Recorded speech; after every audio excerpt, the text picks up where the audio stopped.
Beautiful. The day's gorgeous. The day's gorgeous. Now I'm late down, of course, because I had other things to do today. But I'm talking to, what's your name? Sorry. Kevin O'Kelly. Kevin and Fiona Trip. Hello, man. Patricia. Rock and roll. So this is the third time we've done it in Greystones. I think the school strike. It does seem to have, obviously, internationally, a huge kind of impact. Do you feel that it's a strong kind of feeling in Greystones too? It is, particularly for that age group. They're Right. better at taking responsibility for the future than we were at that age. And they're very aware of what they're doing. What I find is that, unlike with schools where the age of responsibility kept being pushed further and further away, real life starts after your exams, real life starts after your degree. Right. This generation have got it. Real life starts now. Right. They're starting to take responsibility for it now. And fair play to them. I think they're doing a great job. And it does seem, unfortunately, that we live in a time where you almost have to have an angle or have a sort, for people to notice. There's so much information coming out, there's so much news.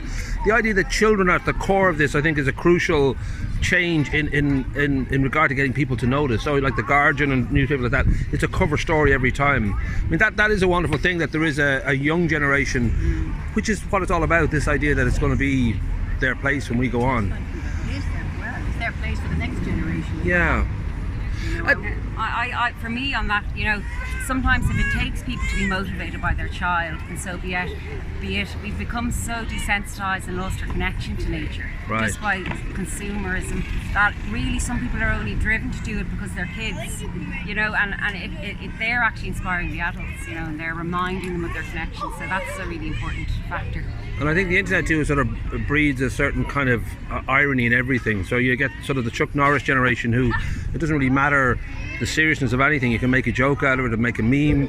And you get people like Trump who are actually sort of in that world of kind of crazy. So having this earthed kind of approach where these kids aren't being ironic, they're not being cool.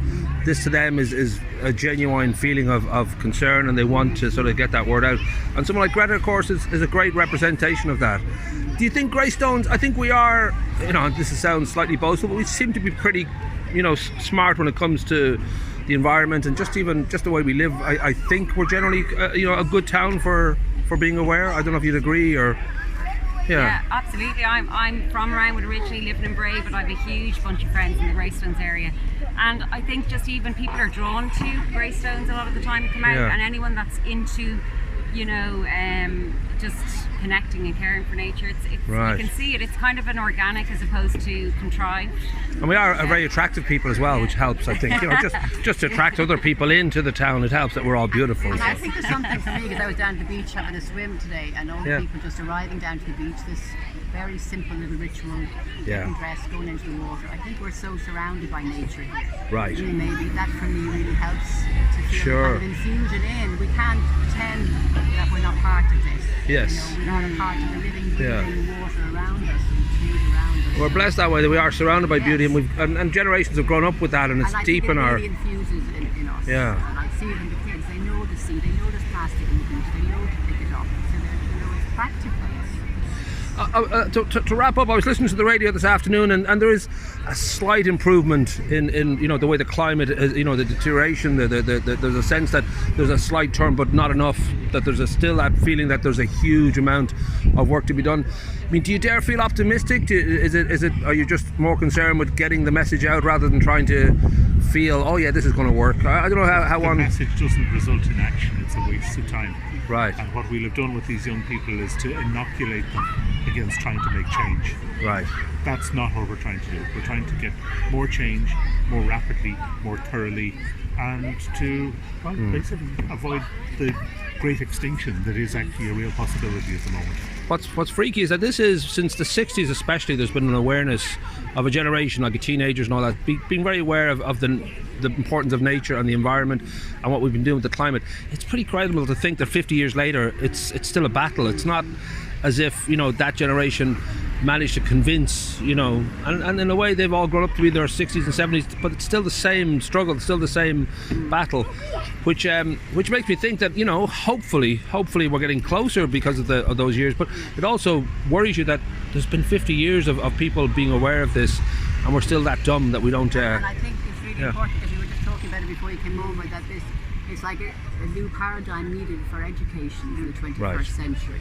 It really is that we now know the skills these children are going to need Right. to move this forward in history, in our human and our global history, and they need a set of skills that the other children didn't have, they didn't receive. Sure. And we're becoming really clear as to kind of collaboration skills, creativity skills, Yeah. character skills. Who am I? What do I need? These are all the skill sets they Yeah. need, and all the educationalists are coming to the same viewpoint. Let's Right. give these kids a new set of skills now. These kids need a new skill set, and that's where we need to be. Yeah. And I think also it's stripped away from being, you know, sort of a hippie concern to it's an actual real concern for every single person, whether you're, you know, whatever religion, whatever beliefs you have. This is, you know, this is where we live. This is kind of important that we don't let this place go to ruin. And hope, though, I think is like hope with action, definitely. But hope, if we're not hopeful about it and that it can't change, there's phenomenal stuff going on out there. There's solutions that are, you know, they're there ready to be, you know, enacted. So I think there is an awful lot of hope. And if we trust, I have a lot of hope looking at the teenagers and young people.